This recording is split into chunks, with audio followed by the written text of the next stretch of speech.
Just playing Colorado, what were your impressions the first two games? And for all the offense on both these teams, they were both actually low-scoring games, but lots of chances. Yeah. Did the goaltenders just take over?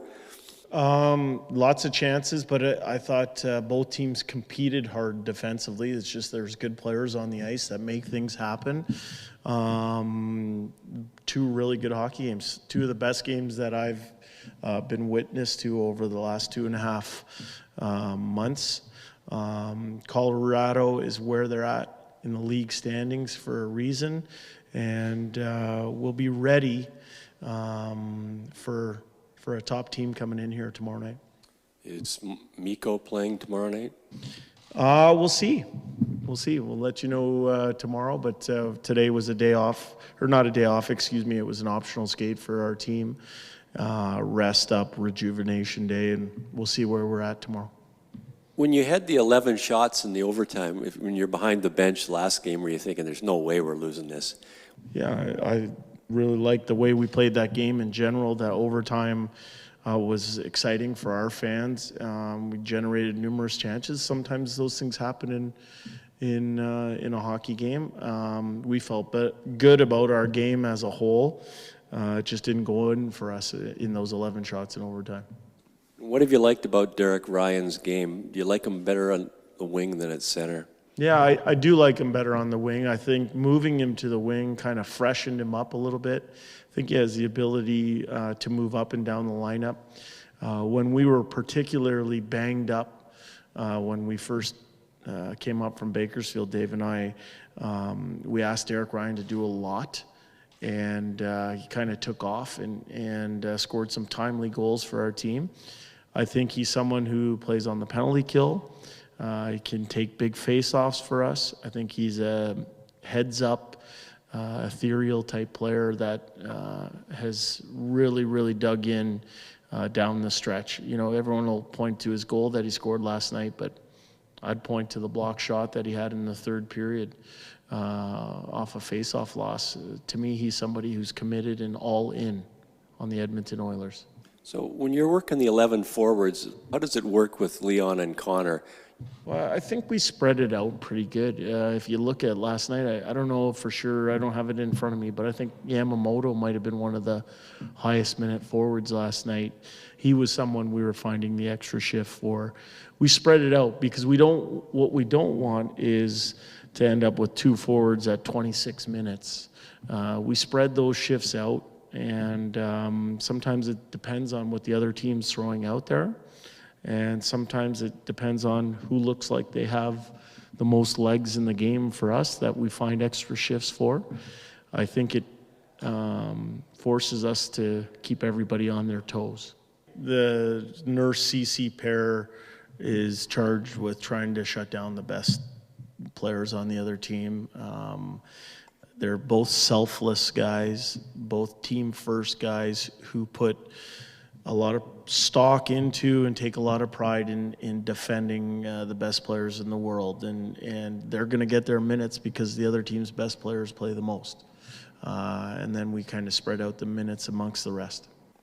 As a coaching staff, I don't believe in talking necessarily about the end result. So saying, okay, we want an 80-shot attempt night tonight.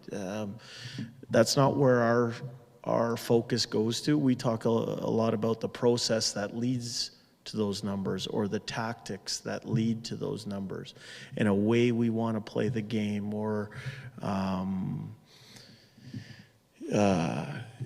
so for us, for an example, we'd want to shoot the puck to break teams down, because we think when you shoot the puck, it forces the other team to turn and solve a problem. And last night we did a good job with that. We ended up with 50 shots on net. Yeah, I think it is a good opportunity for us. I think the schedule is what the schedule is, so we don't control who we play down the stretch.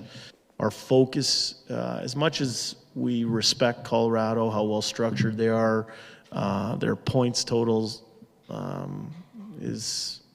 speaks for itself and commands attention. But for us, we're putting a lot of focus on just kind of refining different parts of our game. Even this morning, the way we got better this morning was through our meetings and through our rest and recovery. And in our meetings, as much as we talk, we give our teams pre-scouts on the other team, a lot of our focus goes to us and little tweaks and little moments within games where we might improve. But certainly we're going to have to be at our best when the Colorado Avalanche come to town. Yeah, I expect another high-level game, and we have to bring our best to compete with them, and we know that, and it's a good challenge for us.